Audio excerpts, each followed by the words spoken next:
sujud di hadapan tamu, rendahkan diri, ku menyembahmu, ingatkan segala pengorbananmu, lembutkan hatiku. Dengan apakah ku balas Tuhan untuk semua yang telah Kau berikan? Hanya dengan sembah dan pujian, agungkan namamu. Yesua, Hamasia, Yesuslah Tuhan. Yesua, Hamasia, Yesuslah Tuhan.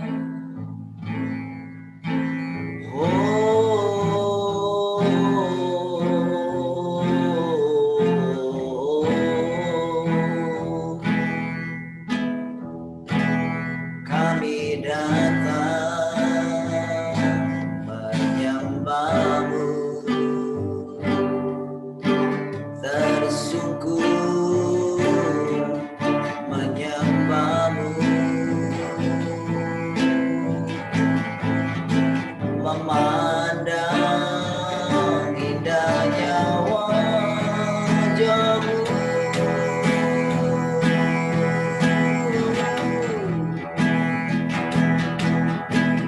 Yesua, Hamasia, Yesuslah Tuhan.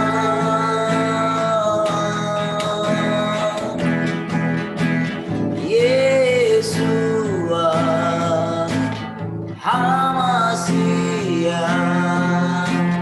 Yesuslah Tuhan.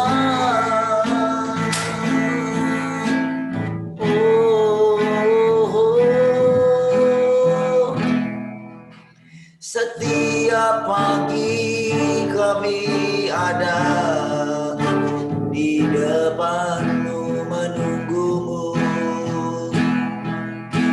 di depan pintu rumah-Mu kami menunggu-Mu, menanti-nantikan Kau berfirman. Sebab perkataan-perkataan-Mu adalah perkataan-perkataan yang hidup.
pernah kau biarkan orang-orang yang menanti-nantikan engkau, tapi engkau segera menjawabnya.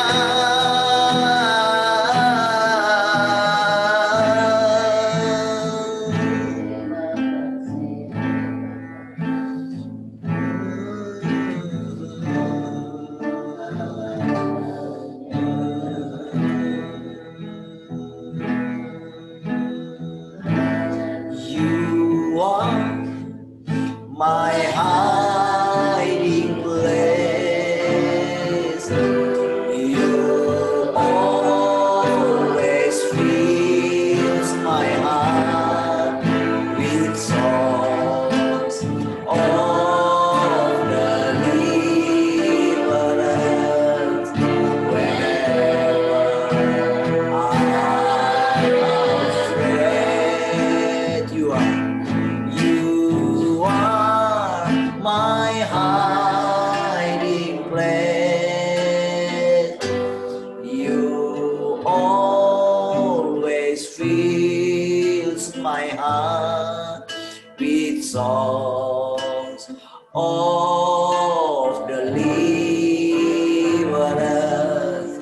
Whenever I am afraid, I will trust in you. I will trust in you.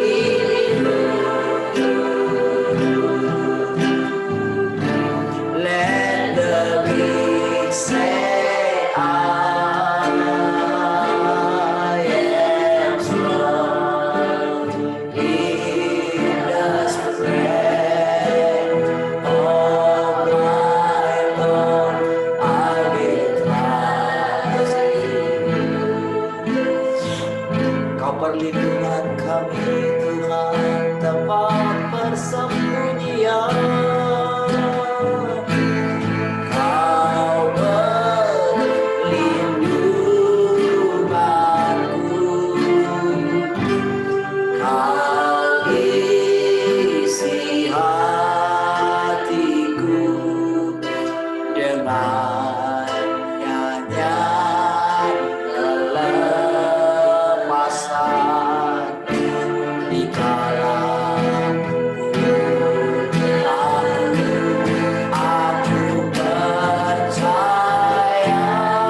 Kaulah sumber kami.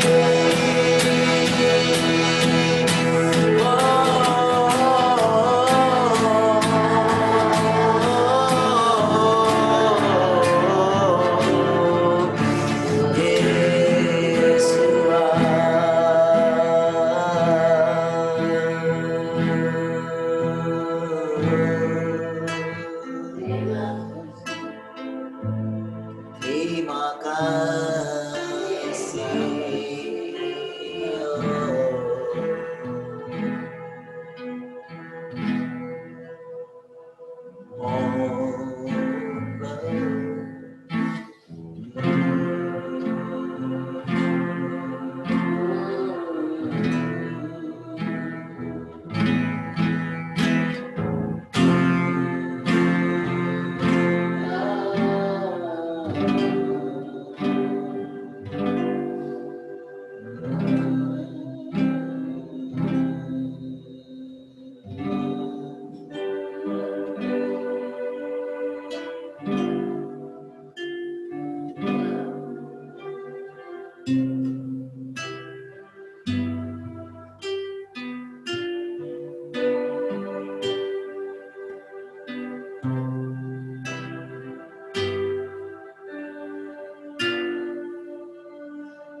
Saat pagi hari Tuhan, ku sujud sembah dengan mezbah korban syukur, ku naikkan pujianku, ku angkat tangan sembahmu di hadapan tatamu, memohon perlindunganmu sepanjang hari ini.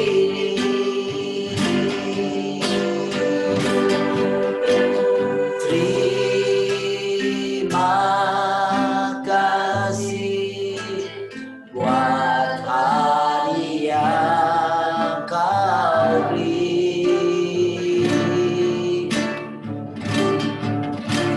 Terima kasih berikan padamu. Terima kasih buat anugerahmu.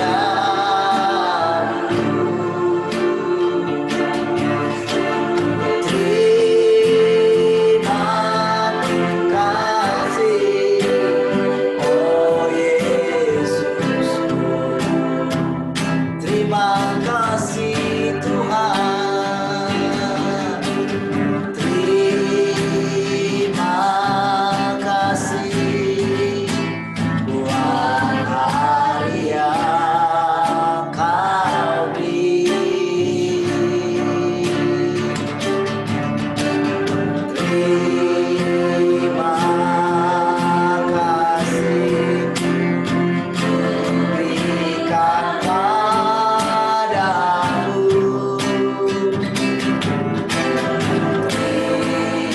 Terima buat anugerahmu.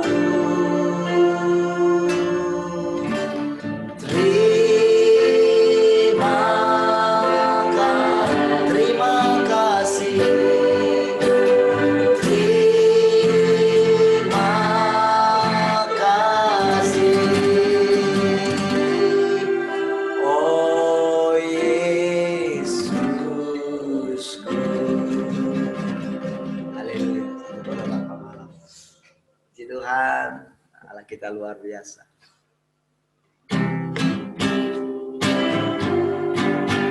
Satu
lagi katakan.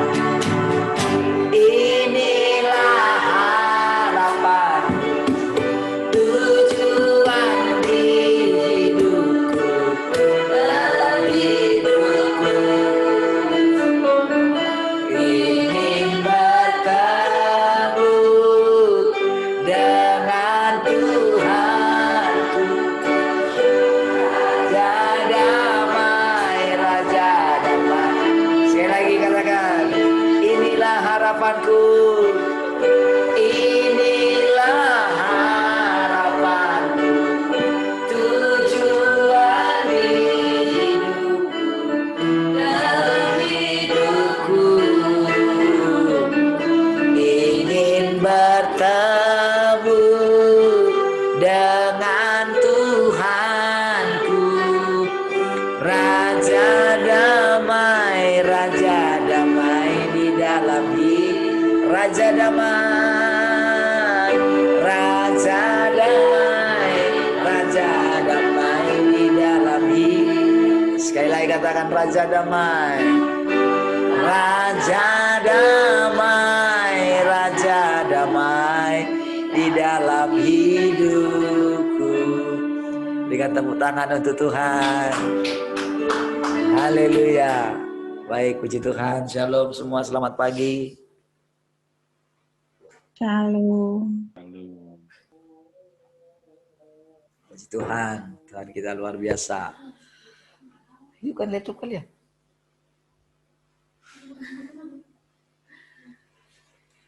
Salam yang di radio, siapa saja yang di radio? Di radio sudah ada 7 ya. Ada Pak Lunggu, ada Ma Alexa. Itu saja yang absen tadi saya lihat. Yang absen yang lain kah? Ya, sepertinya itu saja yang absen. Yang lain salam semua ya. Yang udah absen pun shalom ya. Baik, saudara. Oke. Nah, saudara, kita tahu, saudara, ketika kita menanti-nantikan Tuhan ya, maka dikatakan kita akan mendapatkan kekuatan yang baru. Ya, di radio ya, Pak Glory Sihombing ya. Keluarga Glory Sihombing. Oh, ada Mbak Yanti juga ya. Shalom Mbak Yanti di Singapura. Nah, saudara, maka kita mendapatkan pencerahan terus ya. Jadi kekuatan yang baru itu adalah hidup yang Dia anugerahkan kepada kita. Jadi di dalam Dia itu ada terang ya. Hidup itu adalah terang manusia katanya. Jadi penglihatan kita pun makin lama makin jelas. Perasaan kita, kelima indera, indera manusia kita secara jasmani. Jadi saudara, pertemuan yang dikatakan itu pertemuan di udara itu, saudara, adalah ada pertemuan di udara. Ada yang tahu lagunya? Saya nanti ya kita belajar ya, kapan-kapan kita belajar ya. Itu lagu lama yang kalau dinyanyikan itu, wow, itu bisa badan bergerak semua, saudara. Itu masa-masa tahun-tahun berapa ya? Mungkin tahun 80-an kali ya. Ketika pengajaran tentang pengangkatan mulai ini apa namanya populer di Indonesia ya. Di Indonesia. Kalau di negara lain mungkin sudah lama ya. Tapi di Indonesia kira-kira era tahun 80-an. Itu ada satu semangat yang luar biasa dalam mengikut Tuhan pada waktu itu. Ada semangat. Nah, sebetulnya pertemuan di udara itu adalah, kan Tuhan mengatakan akan tiba saatnya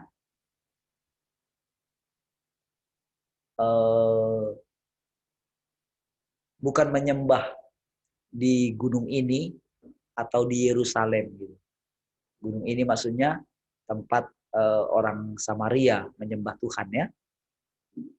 Nah, tapi menyembah dalam roh dan kebenaran, gitu ya. Nah,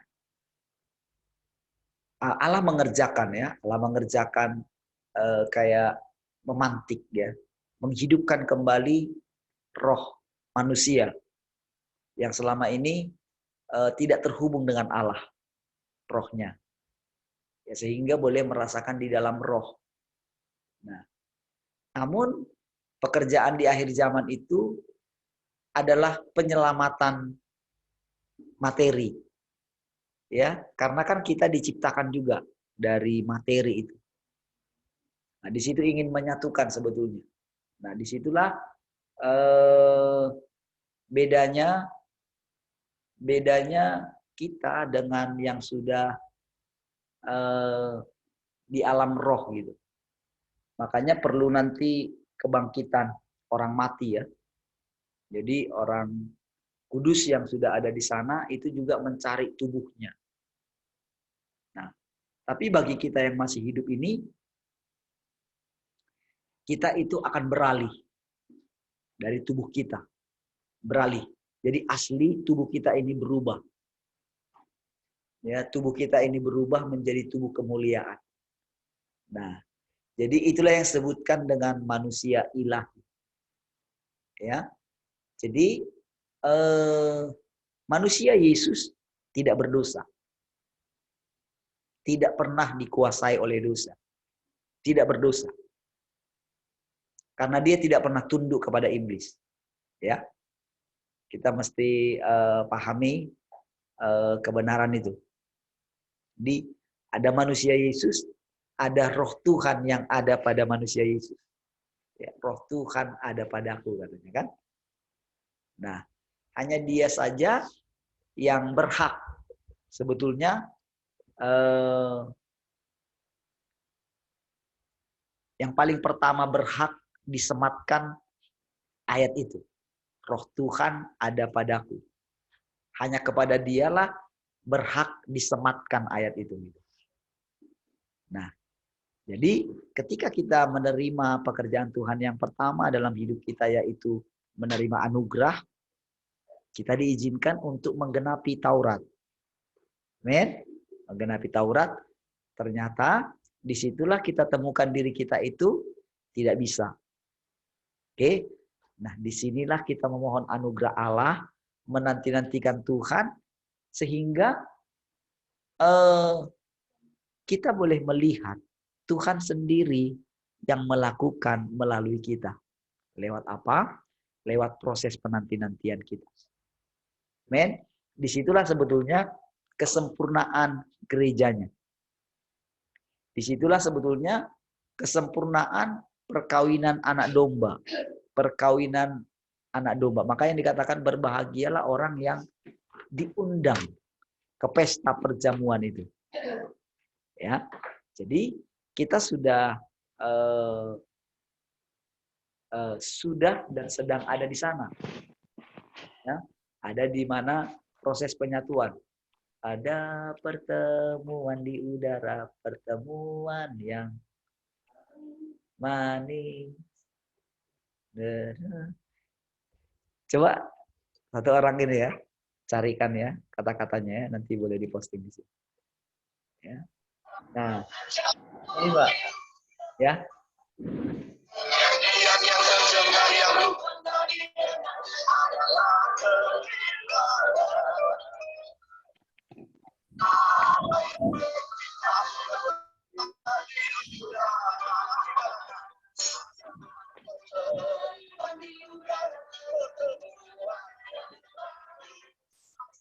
Oke, nanti kita putar bisa ya. Nanti cari dari sini diputar supaya lebih jelas. Ada pertemuan di udara ya. Nah, baik.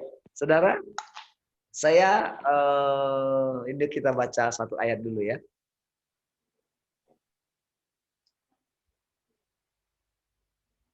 Dari kitab Daniel dulu, Saudara. Kitab Daniel ya.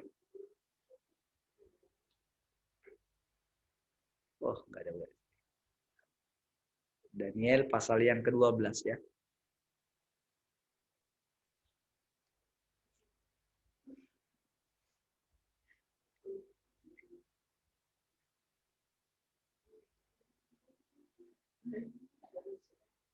Ayat yang ke-12.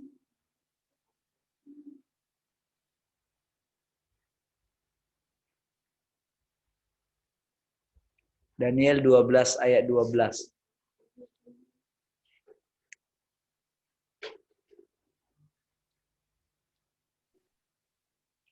Sudah? 1, 2, 3. Berbahagialah orang yang tetap menanti-nanti dan mencapai 1335 hari. Nah, saudara,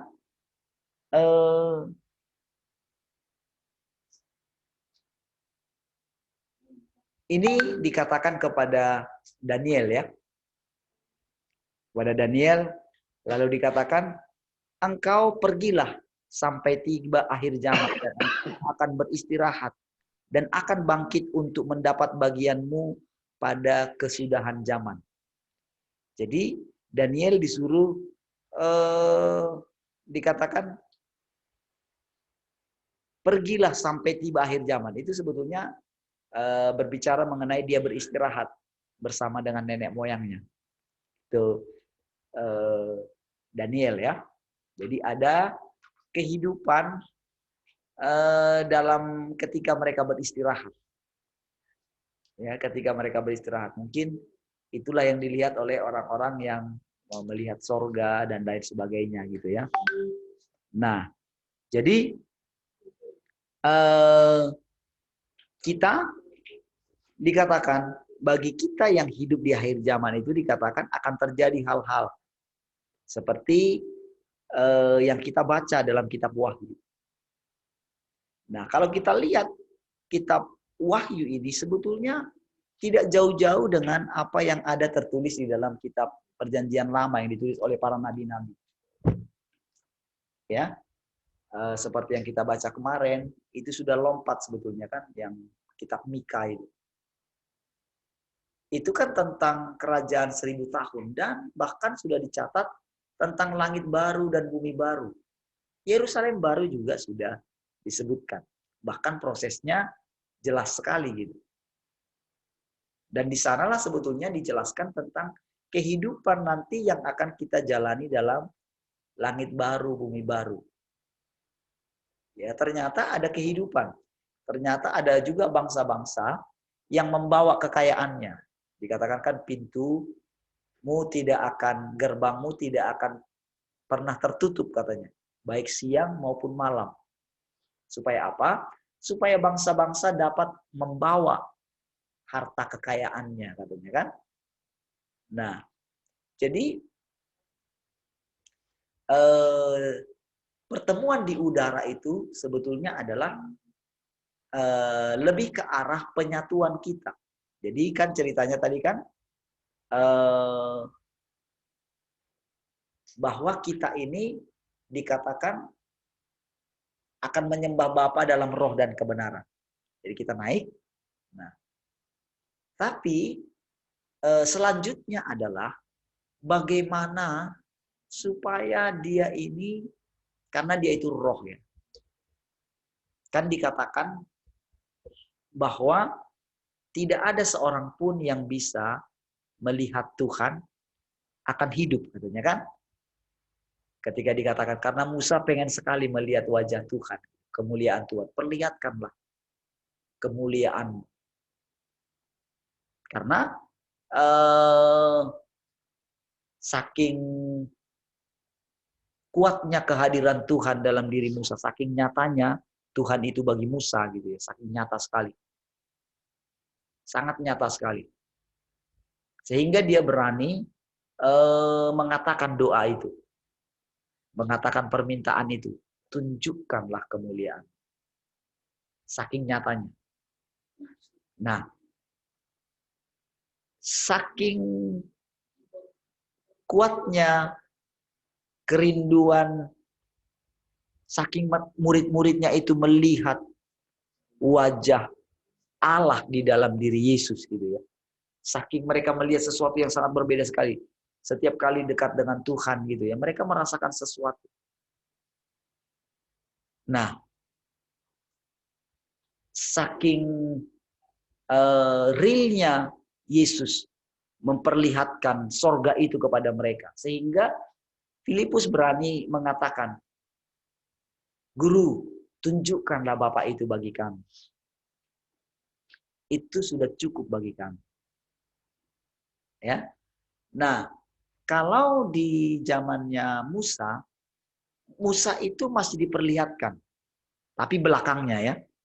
Belakang Tuhan. Gitu. Kalau Rick Joyner mengatakan belakangnya itu punggung yang dicambuk gitu ya. Itu Rick Joyner bilang begitu. Jadi ada luka di sana. Tapi dari luka itu memancar kemuliaan. Ya. Saya belum dapat pengertiannya sampai dengan hari ini ya. Kok bisa sampai bisa dilihat seperti itu. Jadi hanya dilihat yang belakangnya saja. Itu pun dia ditutupin. Jadi tangannya itu menutupi dia supaya kemuliaannya itu tidak kena dia gitu. Supaya dia tidak mati, ceritanya begitu. Jadi berarti perkataan itu ternyata betul sekali. Dan memang saudara, bahkan orang yang berjumpa dengan malaikatnya Tuhan sekalipun itu mati. Nah, namun ketika Filipus bertanya, Guru, tunjukkanlah Bapa itu bagi kami. Itu sudah cukup bagi kami. Katanya kan?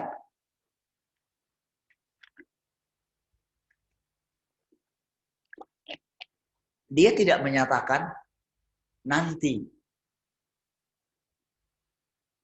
Atau dia tidak menyatakan, tidak berdoa misalnya kepada Bapa supaya menunjukkan. Tapi yang dia bilang adalah Filipus sampai heran gitu. Sekian lama aku bersama dengan kamu, kamu belum melihat Allah? Berarti kan pasti ada sebelumnya dari pernyataan-pernyataan dia yang menyatakan bahwa kalau kamu melihat aku, engkau sudah lihat Bapa. Pasti ada dari pernyataan-pernyataan dia, karena kan itu selalu memang yang dikatakan oleh Tuhan. Anak tidak dapat melakukan sesuatu dari dirinya sendiri. Bapa lah yang mengerjakan semuanya, bukan aku. Dia selalu mengatakan itu. Kalau kamu percayalah, kalau kamu lihat aku, engkau sudah lihat Bapa. Artinya, bahwa memang Allah itu menyatakan dirinya supaya bisa dilihat oleh orang.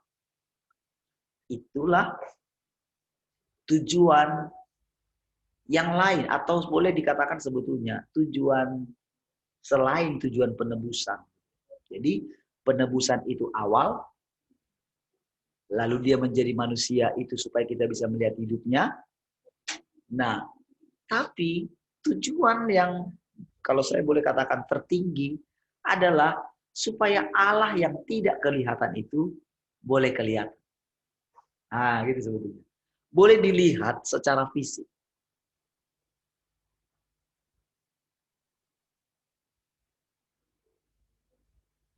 Karena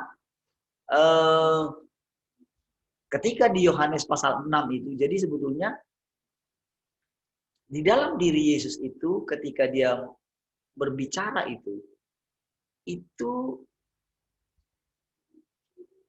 boleh kita lihat bagaimana benar-benar Allah yang tidak kelihatan itu berbicara kepada manusia dan manusia tidak binasa.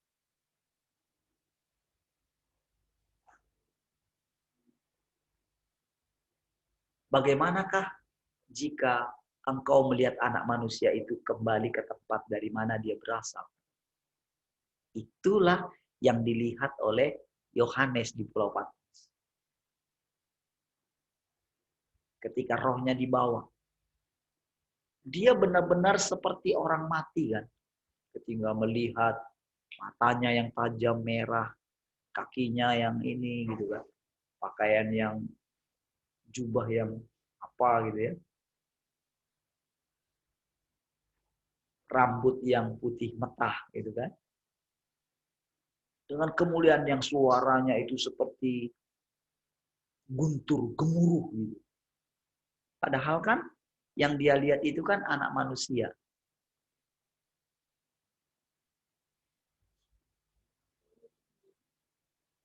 Jadi itu diperlihatkan kemuliaan Allah. Jadi benar-benar Yesus itu adalah wujud Allah yang kelihatan. Wih, itu sesuatu yang apa ya? Rahasia yang tersembunyi berabad-abad, kata Paulus. Yaitu apa? Kristus ada di tengah-tengah kamu.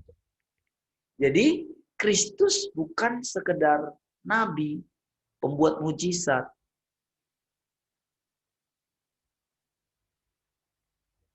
Jadi Yesus benar-benar adalah Allah yang kelihatan, yang bisa dilihat, yang bisa dipegang, yang bisa diraba, yang bisa Yohanes meletakkan kepalanya di dadanya Tuhan Yesus. Ya, jadi itulah sebetulnya tujuan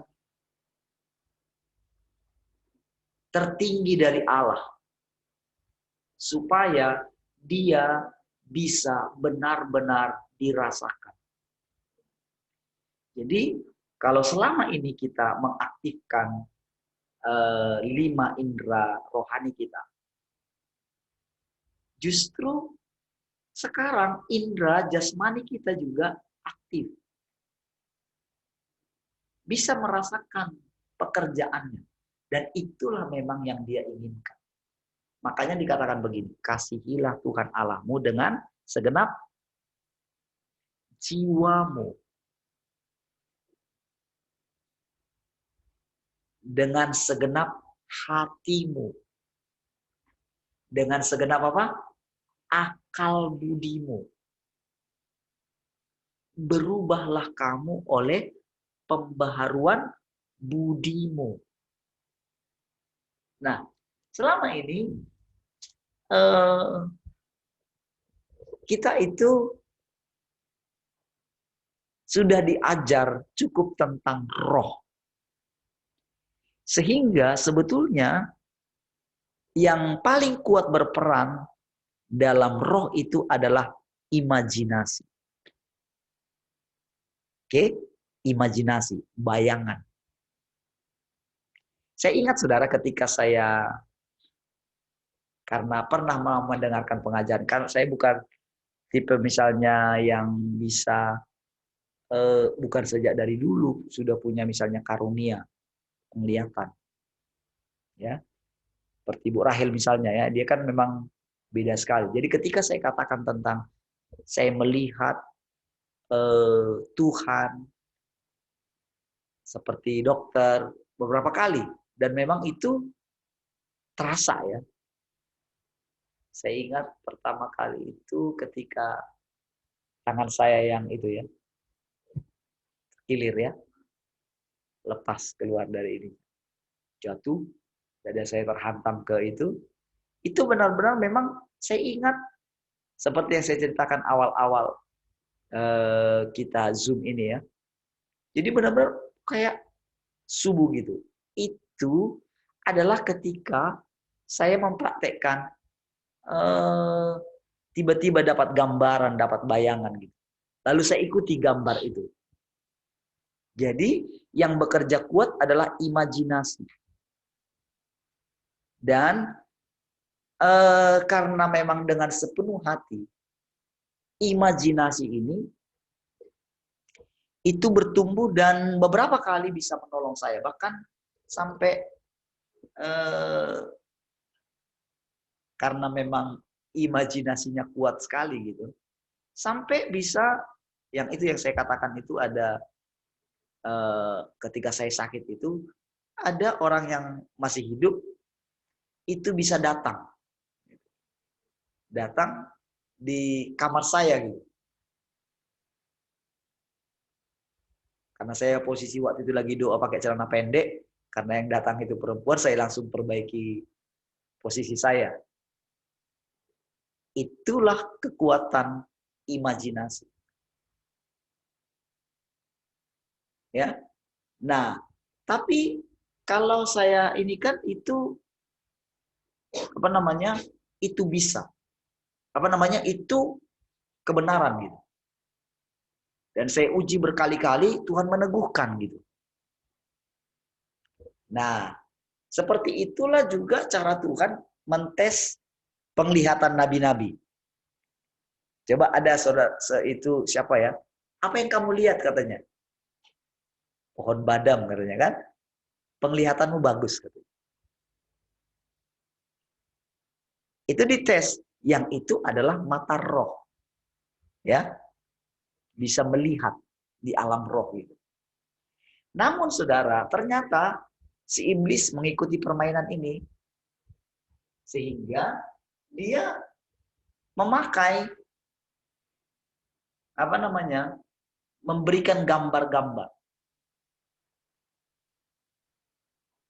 Nah, karena kita terbiasa dengan gambar-gambar ini, maka disitulah kenapa kita melihat sekarang dia dengan kemajuan teknologi menciptakan ini. Supaya kita melihat gambar-gambar, dan gambar-gambar itu mempengaruhi pikiran kita. Berita-berita juga. Itu sampai mempengaruhi kita secara nyata.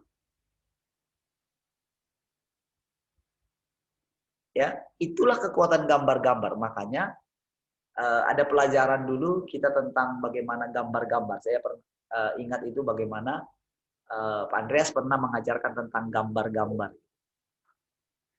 Ya, namun sekarang baru mendapat penyingkapannya. Nah, saudara, Allah itu justru ingin kita ini secara manusia.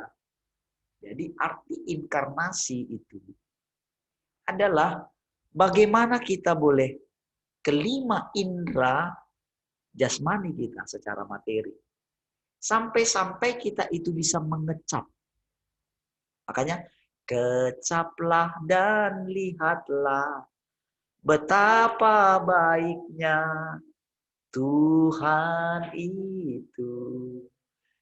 Kecaplah dan lihatlah betapa baiknya Tuhan itu. Makanya Tuhan mengatakan tubuhnya benar-benar makanan. Darahnya benar-benar minuman.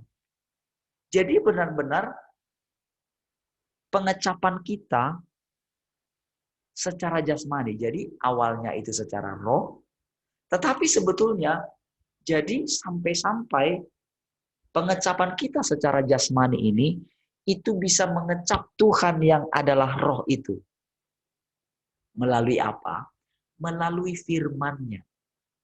Jadi firman-Nya ini itu benar-benar menjadi seperti makanan. Makanya kan Tuhan ketika dicobai, iblis mencobai dia, ubahlah batu ini menjadi roti. Karena kamu pasti bisa. Ya kan? Bisa. Tapi Tuhan tidak mau. Karena itu perkataannya si iblis. Nah, dia bilang manusia tidak makan dari roti saja. Tapi dari setiap perkataan yang keluar dari mulut Allah. Amin. Nah, jadi perkataan yang keluar dari mulut Allah ini. Perhatikan. Semua yang lama, apapun itu yang paling terbaru pun pewahyuan yang kita terima. Kalau sudah lewat yang kemarin, saudara mesti makan untuk hari ini. Sekalipun mungkin yang kita dengar ini yang mungkin sepertinya kita melanjutkan yang kemarin. Tetapi di dalam perkataan ini ada hidup. Saudara secara akal budi juga akan dibaharui. Sehingga saudara bisa merasakan sampai perasaan saudara secara roh itu bisa seperti perasaan secara jasmani. Makanya kecaplah dan lihatlah Kalau kita tes makanan, kalau yang pintar masak itu kan pasti kurang garam. Kalau saya nggak tahu masak itu, saya terbiasa mengucap syukur. Karena nggak bisa masak saya. Jadi saya nggak akan menilai si masakan ini, masakan itu, nggak terlalu menilai lagi. Ya. Kalau yang pintar masak kan kurang ini katanya. Tahu dia kan? Pastikan kita kecap. Manisnya, asamnya, asinnya, itu kan namanya mengecap. Kecaplah dan lihatlah betapa baiknya Tuhan itu. Apakah itu hanya hal-hal yang menyenangkan saja? Tidak kan? Tapi ketika kita lewat dari masa penderitaan. Jadi penderitaan yang dia izinkan kita alami, dia juga mengizinkan kita itu untuk mengecapnya. Tapi karena pikiran kita ini sudah dibaharui, maka kita boleh menikmati itu untuk Tuhan. Sehingga Tuhan dapat berkata, ampunilah mereka. Karena mereka tidak tahu apa yang mereka perbuat. Saudara, semakin banyak saudara orang yang berbuat sesuatu di luar dirinya sendiri. Ya, karena panik. Mereka akan melakukan segala sesuatu yang mungkin, kok bisa ya orang ini melakukan seperti itu. Sampai kita mengeluarkan kata-kata seperti itu. Di mana nalarnya? Kira-kira begitu. Jadi kalau kita coba mencari, menyadarkan gitu, namanya orang tidak tahu.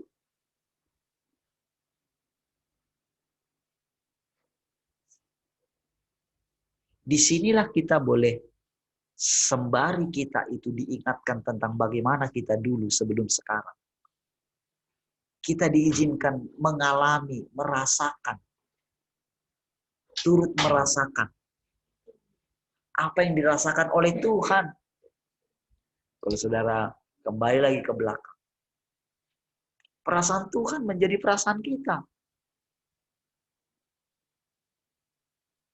Bagaimana pilunya hati Tuhan, dia izinkan kita mengalaminya. Orang yang melahirkan katanya, begitu sudah lahir anaknya, lupa semuanya kan. Segala penderitaan yang sukar, yang sulit, antara hidup dan mati. Begitu anaknya lahir. Dan dia ternyata masih hidup. Lupa semua penderitaan. Nah, saudara, ketika di sorga dikatakan, dinyanyikan lagu ini. Sebab Tuhan baik, bahwasanya untuk selamanya kasih setianya. Sebab Tuhan baik, bahwasanya untuk selamanya kasih setianya. Tahukah saudara, orang-orang yang menyanyikan lagu itu di surga adalah orang-orang yang sudah melalui bagaimana dia mengalami kebaikan Tuhan yang tidak layak dia terima. Makanya bisa menaikkan lagu itu sehingga lagu itu.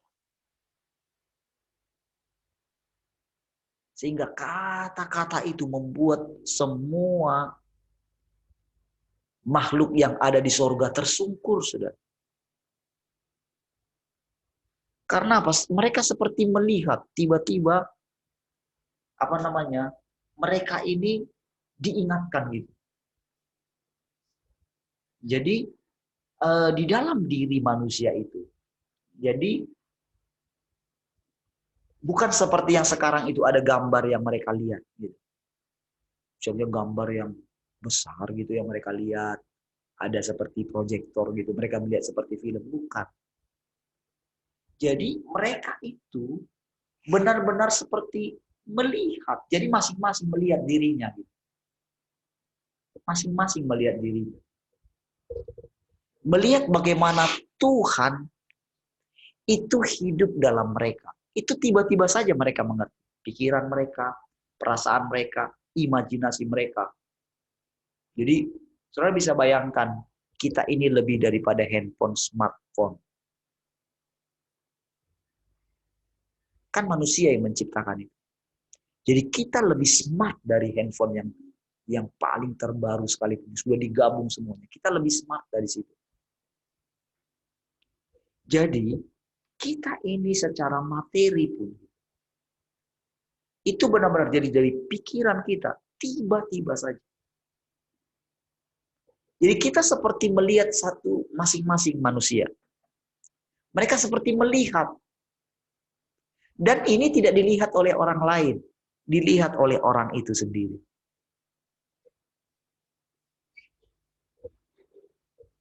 Makanya nanti di dalam kerajaan 1000 tahun permulaan itu, kita saling berbagi hikmat. Itu namanya kita mengerti persekutuan satu dengan yang lain. Tak ada lagi unsur, wah, ingin mengajar orang lain. Tidak. Karena semua akan diajar oleh Allah itu sendiri. Jadi kita saling berbagi hikmat. Saling berbagi Allah. Saling memecah-mecahkan roti. Jadi yang di dalam kita ini, kita pecah-pecahkan lagi, kita bagikan lagi kepada orang lain. Saudara bisa bayangkan kehidupan yang luar biasa itu. Nah, jadi saudara, kita ini secara materi. Nah, dikatakan di sini, berbahagialah orang yang tetap menanti-nanti. Kira-kira sudah berapa persen kita dari 1335 hari? Sekarang sudah 162. Sudah lewat 10% ya. 163 sekarang berarti sudah lewat 10% ya. Amin. 1335 hari. Ya kita anggap saja kira-kira ini terjadi. Kita anggap saja ketika kita baca ayat ini digenapi. Amin. Ketika Tuhan bilang itu loh. Jadi ketika dikasih dia kitab itu, ayat ini digenapi saat ini. Tapi dia cuma bahas yang itu kan. Roh Tuhan ada padaku. Namun yang lain itu tidak dibacakan kepada dia. Hanya penggalan 2 ayat itu. Tidak diceritakan panjang semua dibacakan di situ. Tidak. Tapi yang 2 di situ. Tapi kemungkinan sebetulnya pada waktu itu dibaca. Karena dia satu gulungan kitab itu. Misalnya satu ini bisa berapa ayat gitu. Ketika dibaca. Itu kan dibaca semua. Dan mereka mendengarkan. Mereka mendengarkan, dibaca gitu ya. Ketika dibaca, tepatlah ayat ini. Nah, kenapa kita bisa mengatakan ini, saudara? Karena memang dia mulai, tanpa sadar dia sudah mulai mengajari kita. Ya enggak? Mengajari kita. Dari mana buktinya? Setiap hari, entah kenapa, kita ini punya satu keyakinan. Bahwa setiap pagi dia akan mengajari kita. Benar enggak? Saya juga menjadi makin terbiasa dengan itu. Terbiasa bahwa setiap pagi pasti dia menyampaikan sesuatu. Dan kita tidak bisa pungkiri bahwa perkataan-perkataannya itu menghidupkan kita. Amin, saudara. Menyemangati kita, membuat kita makin punya pengharapan, penglihatan kita makin jelas, pengertian kita juga makin jelas. Makin lama kita makin begini. Oh, begitu ya. Makin lama kan itu terbiasa. Jadi makin lama kita makin mengerti apa arti inkarnasi itu. Kalau kemarin itu hanya di permukaan, sekarang saudara dari hari ke hari, kita itu makin mengerti apa yang ditulis dalam Alkitab. Mereka makin lama katanya makin kuat kan, hendak menghadap Allah di Sion. Orang yang menanti-nantikan Tuhan akan mendapat kekuatan yang baru. Mereka seumpama Raja Wali yang naik terbang tinggi. Semua ayat-ayat dalam firman Tuhan bukan lagi sebagai pengetahuan yang kita harap-harapkan, tetapi menjadi kenyataan. Bukankah begitu? Amin. Semua lagu-lagu yang kita nyanyikan pun rasanya menjadi hidup. Kecaplah dan lihatlah betapa baiknya. Ayo kita nyanyikan coba sebentar. Supaya ngerti bagaimana esensi daripada lagu itu.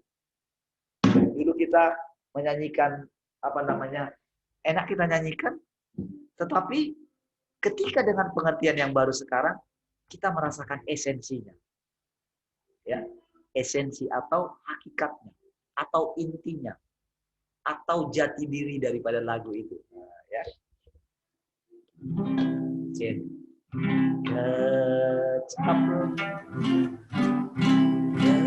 Gigi ya kayaknya. Kecaplah dan lihatlah betapa baiknya Tuhan itu.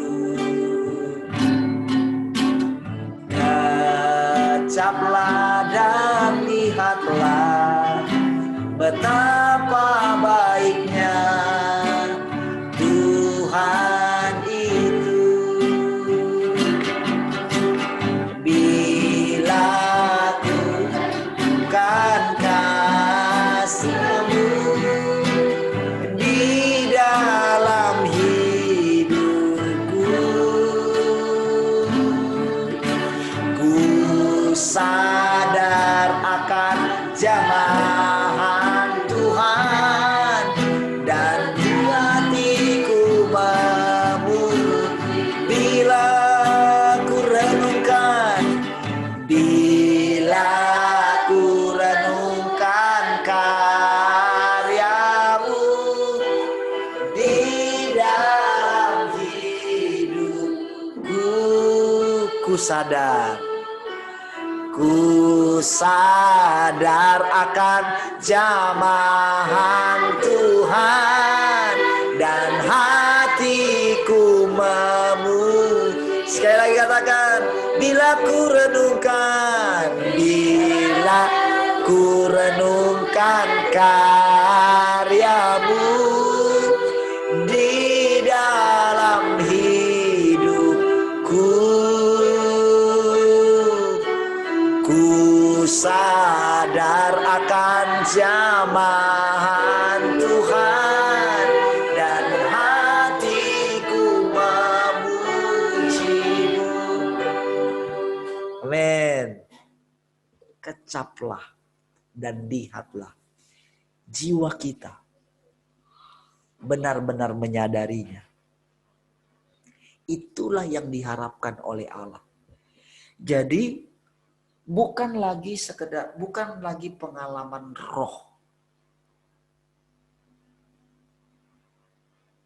Karena kalau pengalaman roh itu selama ini ada banyak orang percaya, maaf ya, saya harus berani katakan, disesatkan oleh pengalaman roh. Saya tidak mengatakan semua ya, tetapi banyak. Sehingga si jahat itu menipu, bahasa roh pun dia tipu.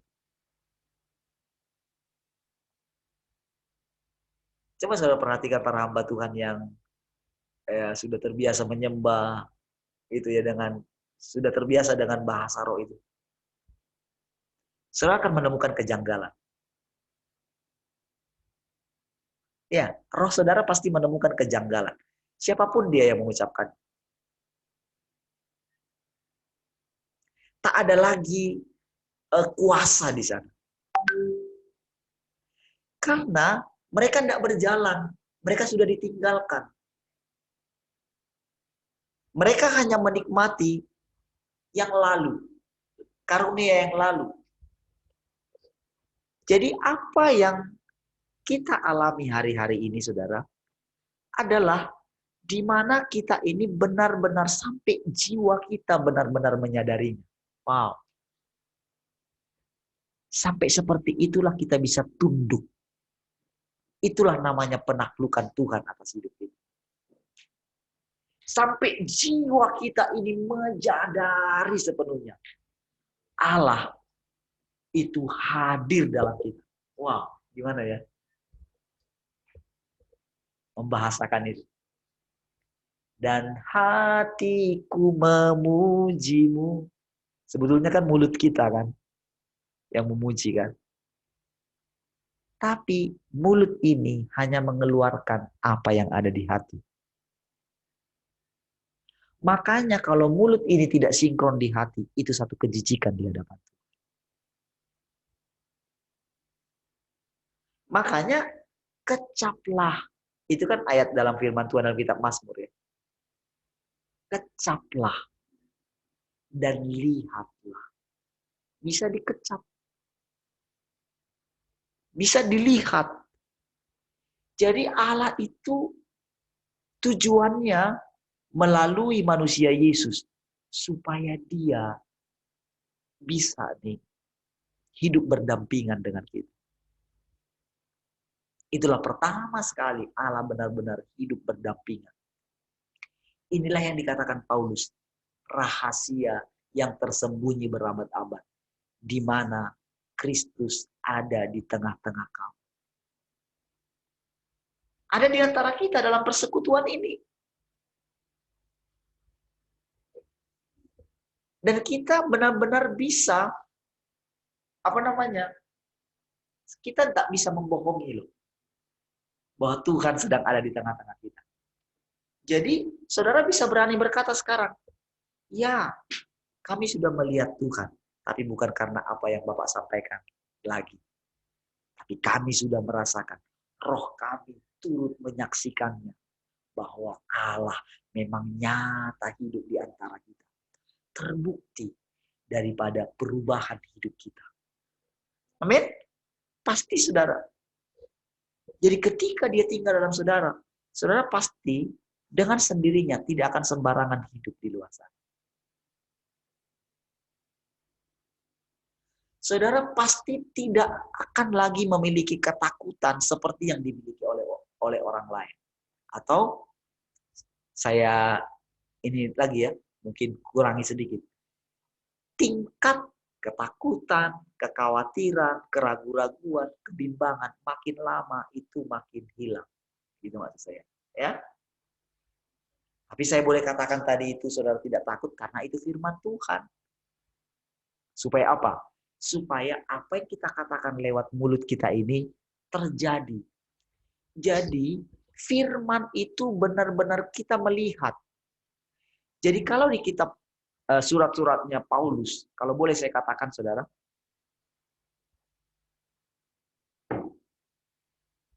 itu seperti pelajaran yang dia sampaikan kepada kita melalui Alkitab itu. Tapi selama ini, kita ini berusaha ingin menggenapinya dengan kekuatan kita. Lalu kita menyadari kita gagal. Karena kita juga belajar melihat bagaimana para hamba Tuhan juga gagal. Kita lihat dengan jelas. Jadi dengan kegagalan yang diperlihatkan oleh Tuhan kepada kita, bukan kita malah menghakimi kegagalan itu, bukan. Tetapi untuk membuka mata kita. Untuk kita bisa datang kepada Tuhan. Bahwa ternyata kita tidak bisa mengandalkan manusia. Disinilah baru kita ini benar-benar semakin diajar. Ini aku, kata Tuhan. Amin. Ini aku, saudara akan mendengarkan perkataan itu. Engkau akan mendengarkan perkataan, ikut aku. Jalan ke kiri, jalan ke kanan, lurus. Kita akan mendengarkan perkataan itu. Bahkan dia sendiri menjadi jalan dalam kita. Saya ada beberapa ayat yang kemarin ketika saya bilang, saya coba ini ya, cek. Kemarin ketika saya sebut, oh itu ada di Mika 4 ayat 1. Itu tepat sekali. Beberapa kali dari yang saya bilang, kok bisa tepat sekali ya?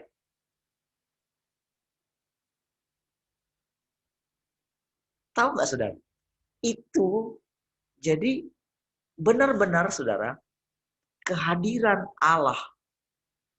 Jadi ayat itu sebetulnya karena memang dulu sih pernah saya ini, cuman letak ayatnya itu sebetulnya tepatnya saya nggak tahu, hanya di kitab gitu ya. Tetapi ketika saya coba ngomong aja di sini ayat ini gitu, itu tepat sekali. Ada beberapa kali kejadian kemarin, kejadian tepat gitu. Saya bukan buka ayat sebelumnya, bukan menghafal-hafal itu ayat di ayat mana ayat, enggak. Tetapi itu benar-benar ketika diucapkan, itu hanya satu tanda saja. Makanya lama-kelamaan saudara, lama-kelamaan kita akan seakurat itu. Jadi pikiran kita, perasaan kita, tubuh kita, sampai benar-benar itu menyatu dengan Allah. Itulah sebetulnya pertemuan di udara. Makanya dikatakan berbahagialah orang yang menanti-nanti. Jadi saudara, kita menanti-nantikan ini bukan tujuan sekedar dihindarkan dari apa yang sedang terjadi. Tetapi begini, inilah memang masanya Tuhan, di mana dia benar-benar mempersiapkan satu umat, soko guru.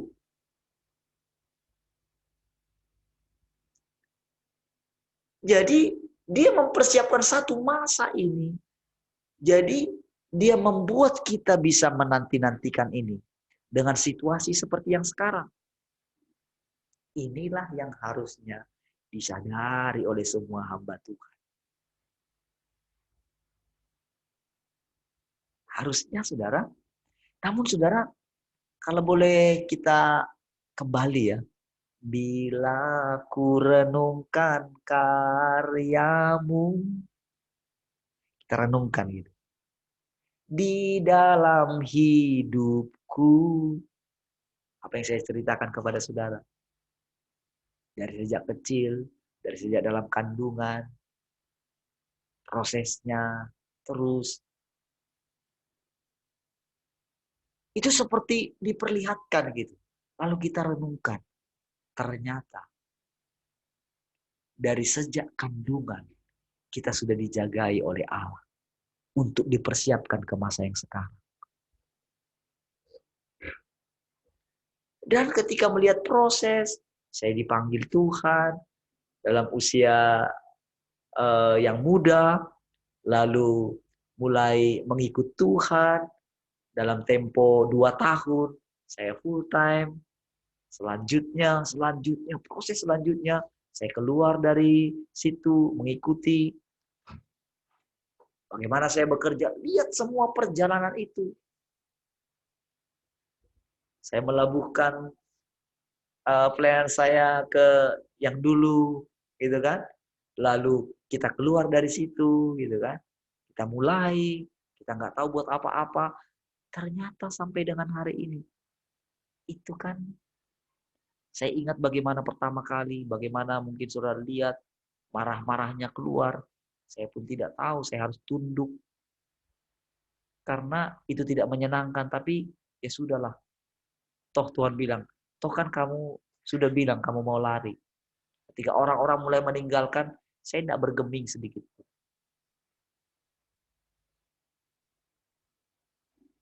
Saya hanya mohon sama Tuhan. Tapi ketika diingatkan itu, gimana sampai jiwa kita benar-benar menyadari.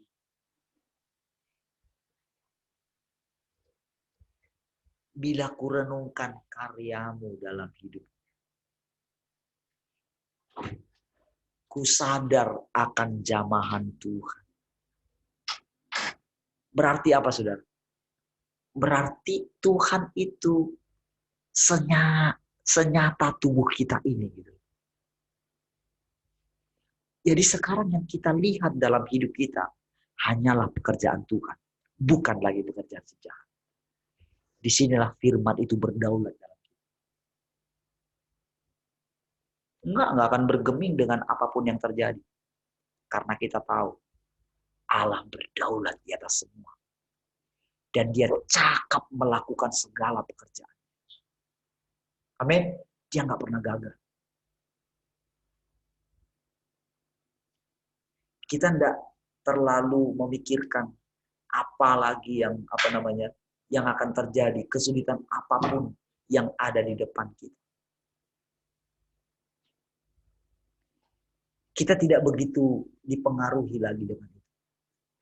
Saudara, berbahagialah orang yang tetap menanti-nanti dan mencapai 1335 hari. Berbahagia.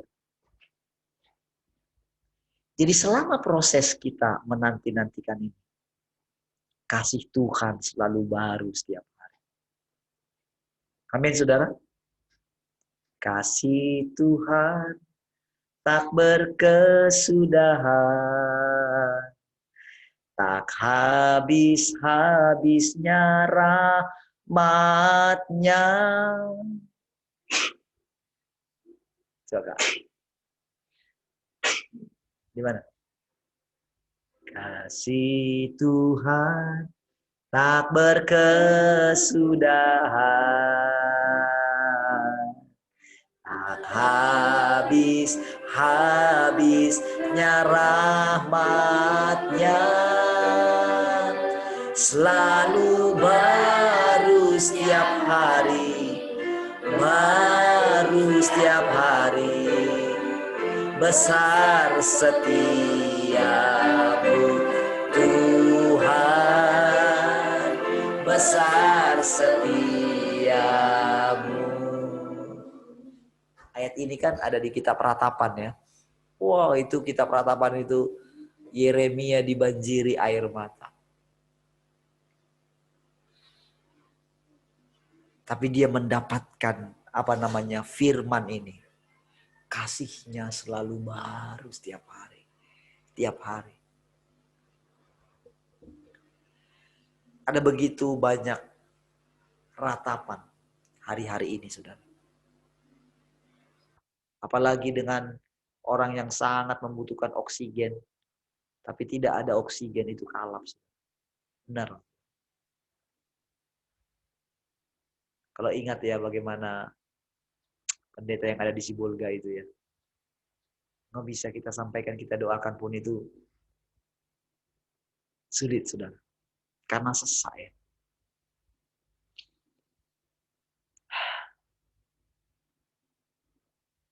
Untuk bisa dengan tenang, ayo tenang ya. Tenang. Sulit, saudara.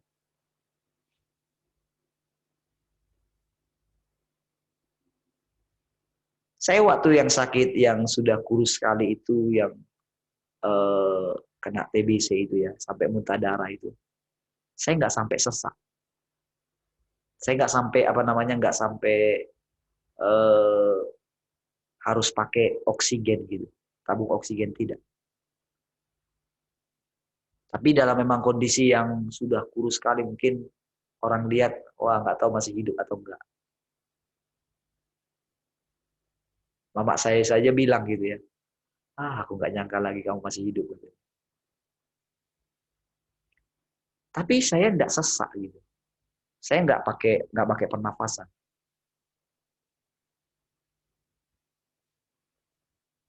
Kalau yang sekarang kan, kalau sudah itu kan yang paling dibutuhkan kan oksigen. Ya. Ternyata memang kebutuhan oksigen saya di mana kemarin ya lihat-lihat. Itu sampai kebutuhan oksigen itu tinggi sekali. Di mana kemarin juga? Saya lupa ya. Jadi memang wajar oksigen itu, stok oksigen habis. Kebutuhan oksigen 1 hari saja itu sangat tinggi sekali. kebutuhan oksigen kita satu hari. Kalau satu hari saja, kalau memang dengan harga 25.000, wah itu berapa liter kita butuh satu hari. Wajar memang kosong.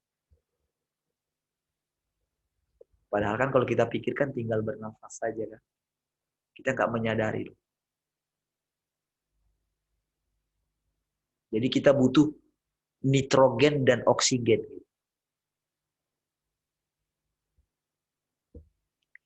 Jadi saudara,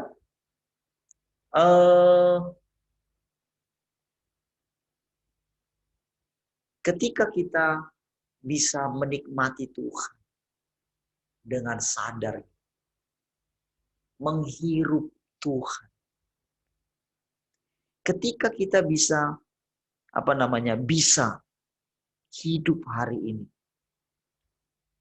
kita bisa mengecap. Ketika kita masuk dalam penanti-nantian ini, makanya dikatakan berbahagia. Jadi bukan sekedar kita dilepaskan dari dunia ini, bukan. Makanya saudara, pilihan kan di tangan kita. Kita nggak bisa bilang begini. Oke, tutup. Oke, nggak usah buka handphone, nggak usah lihat TV. Tapi ada masanya kita diizinkan. Lihatlah, coba lihat, coba dengerin. Coba saudara sambil itu lihat. Ketika saudara melihat itu, melihat semua kekacauan itu, sampai mungkin saudara seperti Ibu Rahel kemarin itu gemes gitu ya. Memang wajar bisa gemes saudara. Disitulah kita bisa melihat diri kita. Ketika kita mengizinkan dunia ini, ketika kita memperhatikan dunia ini, lalu kita kembali ke penantian kita. Ketika kita masuk ke penantian kita, disitulah baru benar-benar jiwa kita semakin menyadari bahwa tanpa Tuhan kita tidak bisa berbuat apa-apa. Disitulah kita benar-benar melihat perbedaannya. Di manakah kita tinggal sekarang?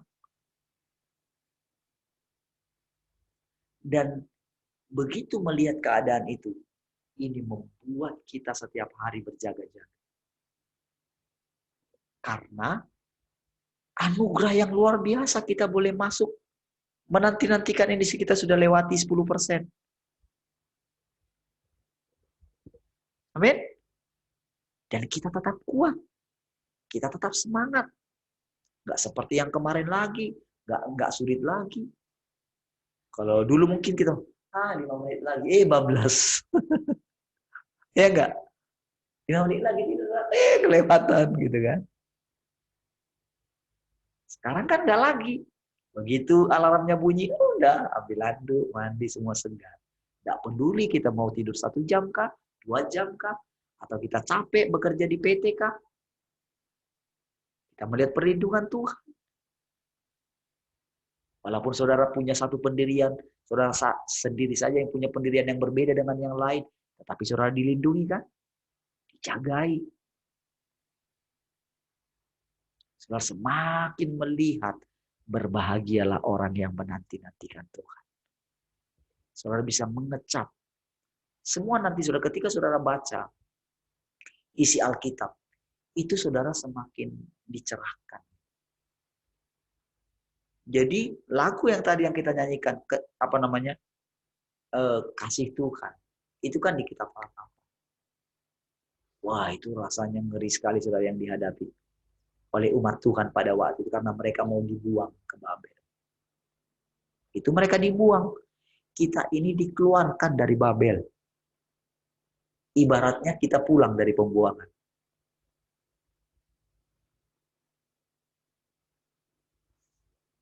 Kita dibuang, tapi sekarang proses evakuasi kita dibawa pulang.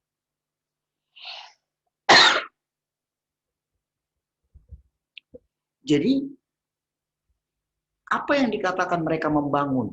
Kan Yesaya kan ikut juga. Balik lagi. Daniel ikut juga balik untuk membangun bait suci itu. Membangun Yerusalem. Jadi sebetulnya tanpa sadar, kita ini sedang membangun Yerusalem baru. Jadi Yerusalem baru itu kan, ingat kemarin ya, akan kuberikan apa? Nama Allahku, nama kota Allahku, yaitu Yerusalem baru, dan namaku sendiri. Itu adalah, dia itu benar-benar meresap dalam kita. Itu sebetulnya arti sesungguhnya. Jadi bukan sekedar, oh dikasih nama Allahku. Enggak, bukan.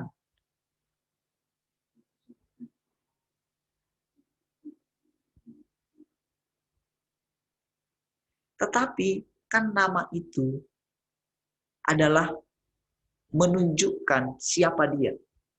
Makanya kalau ada orang menanyakan, siapa kan namamu? Bilang aja, aku adalah aku.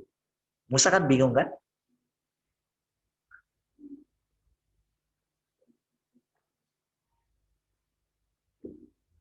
Sehingga saudara, karena nama Allah ini, lahirlah agama-agama, termasuk Kristen. Makanya proses penginjilan kita itu terhalang oleh karena nama itu, karena langsung di-cut oleh si jahat. Nggak boleh menyebutkan nama itu. Ganti dengan nama Isa Al-Masih, sama juga. Bahkan kita pakai nama mereka pun, nama Allah mereka. Gitu. Allah benar-benar nyata di sana. Itu pun di-cut juga. Bahkan ada jin yang menahan orang-orang dari agama tertentu untuk tidak bisa mengucapkan. Oke, coba bilang nama Yesus. Oh, gitu ya. Sampai batu bilang nama itu. Ada yang nahan, nggak bisa kan? Wah, kita ini kan. Lalu kalau kita dengan pengajaran yang baru, kita persuasif ya, membujuk dia sampai dia sadar. Tapi di kehidupan yang baru tidak begitu.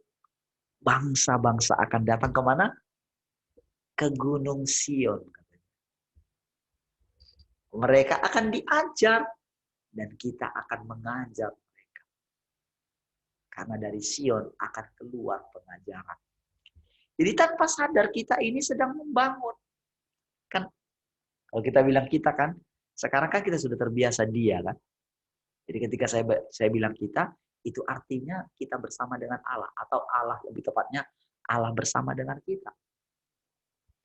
Jadi yang dikatakan, akan kuberikan nama Allahku, nama kota Allahku katanya. Jadi kita sedang membangun satu sistem yang baru. Satu kehidupan yang baru. Wow. Di mana tidak ada lagi air mata. Karena apa? Air mata itu lahir karena apa? Saling menindas satu dengan yang lain. Saling menguasai. Orang kaya menguasai orang miskin. Orang yang pintar membodoh-bodohi orang yang bodoh. Itu kan sebetulnya. Semua kan di dunia ini kan seperti itu.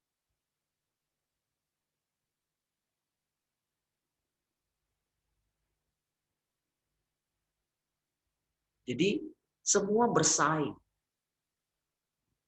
Berlomba. Perlombaan yang diwajibkan bagi kita ada. Tapi bukan untuk menguasai orang lain. Tetapi untuk saling merendahkan diri satu dengan yang lain. Disinilah baru ada kata saling. Tidak lagi, oh kalau kamu yang ini, kamu yang sadar, enggak lagi. Ini saling. Itulah kehidupan yang akan datang. Saling menjamu di rumahnya. Ayo, jadi masing-masing orang itu nanti punya tempat santai di depan rumahnya gitu ya. Kalau saudara lihat secara jasmani. Di bawah pohon, jadi pohon itu ada buahnya, jadi ada meja di bawahnya, gitu ya.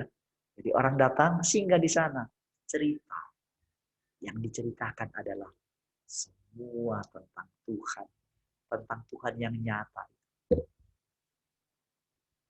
Itulah kehidupan yang akan kita masuki di depan. Makanya air mata kita itu dihapus. Jadi nanti di kehidupan yang akan datang, kehidupan yang lama itu udah berubah. Berubah sama sekali. Makanya saudara, ketika saya baca ayat ini kemarin ya, setelah kita Zoom semalam ya, saya baca ini, berbahagialah orang yang tetap menanti-nanti dan mencapai 1335 hari. Saudara, dulu pengertian orang gini. Makanya Pak Andreas kan sempat katakan, lari kemana gitu kan? Enggak. Enggak ada disebutkan di sini. Memang saudara, Tuhan mengatakan kepada orang Israel, karena memang itu kan belum sampai kesudahannya. Jadi dia katakan kepada mereka, karena waktu mereka itu eh, dianiaya, itu dihancurkanlah bait suci itu ya. Jadi mereka harus lari. Itu sebetulnya untuk mereka itu tepatnya. Jadi yang ada di peranginan harus jangan lagi turun ke rumah untuk mengambil barangnya. Itu memang terjadi. Ya, terjadi mereka benar-benar harus melarikan diri. Itu yang membuat mereka terpencar ke seluruh dunia. Ya, sampai disitulah sebetulnya kalau saudara baca nanti Yesaya pasal 60, 61, 62, 63, 64 sampai 66. Disitulah baru memang mereka mengalami kejayaan dalam satu hari. Itu mereka merdeka itu ya di situ. Namun puncaknya bukan itu. Jadi ketika membaca itu saudara bisa melihat puncaknya. Jadi ketika sudah sampai di puncaknya tentang langit baru, bumi baru, itu jadi firman itu bertumbuh terus. Bertumbuh. Sampai jadi dalam kondisi seperti itu, jadi itu adalah cara Tuhan berbicara melalui Yesaya. Jadi Yesaya itu kan ikut dengan perasaan bangsanya. Gimana dong? Jadi dia itu ada dialog. Dialog dengan Tuhan. Kan engkau berjanji begini-begini Tuhan. Gimana dong? Makanya dia bisa mendapatkan rahasia yang akan ke depan itu dengan kondisi dia yang sekarang itu begitu, sehingga dengan kondisi itu dia boleh membayangkan apa yang akan terjadi. Jadi pada waktu itu dia mengucapkan itu. Jadi ada nubuatan yang sudah digenapi itu, tetapi nubuatan firman ini juga karena berbicara ke depan. Jadi Allah itu bayangin saudara, dia bercerita. Bayangkan ini berapa ratus tahun.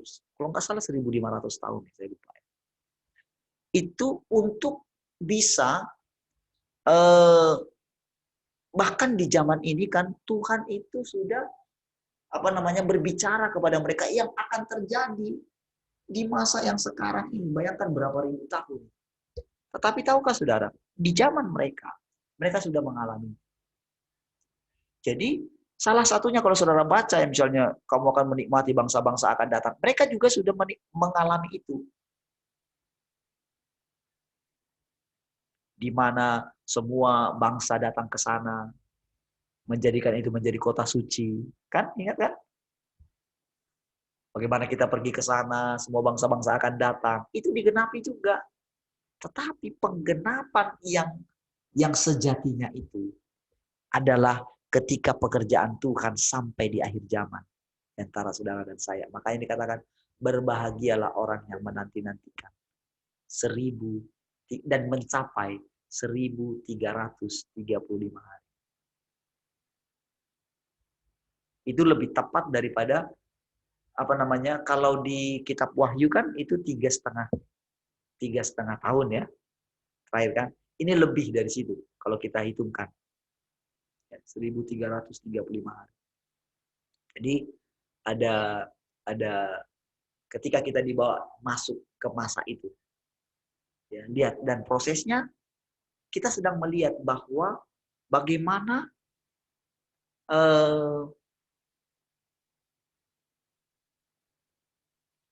penggenapan kita memasuki akhir zaman sudah terjadi. Jadi ketika kita sudah mencapai 10% ini, saudara akan melihat terus tinggallah di dalam Dia. Amin. Dia di dalam kita. Setiap hari hiduplah bersama dengan Dia. Setiap hari kecaplah dan lihatlah bagaimana pekerjaan Tuhan dalam hidup saudara. Amin. Puji Tuhan. Sudah lewat 7 ya. Baik. Kita akhiri. Siapa yang mau berdoa sekarang? Haleluya. Pak Nanser. Oh, sudah di lapangan biasanya ya. Harusnya Pak Nanser 2 pembukaan tadi. Siapa yang belum? Henny ya. Silakan Hen.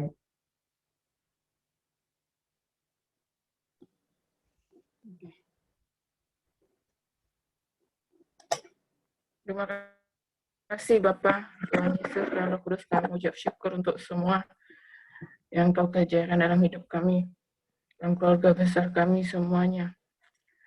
Engkau yang terus taruhkan hati kami untuk terus mau melekat pada Bapa Tuhan Yesus, Roh Kudus, menyatu bersama Engkau ya, keluarga Allah, sehingga kami terus diperlengkapi, terus bertumbuh sesuai dengan kehendak dan panggilan yang Kau tetapkan bagi kami pribadi lepas pribadi. Kami mengucap syukur, haleluya, amin. Amin. Baik, puji Tuhan.